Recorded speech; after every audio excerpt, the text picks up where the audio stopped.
ودلوقتي وقت اعلان الالقاب. يلا. وانا كمان خلصت. دلوقتي يا ابطال كل واحد فيكم هياخد اللقب بتاعه. برافو عليكم.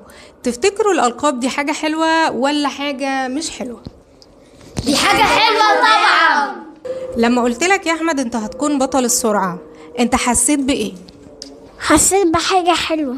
حسيت برضو ان انت عايز تخلص بسرعة عشان تكسب اللقب، ولا قلت عادي دي حاجة مش مهمة؟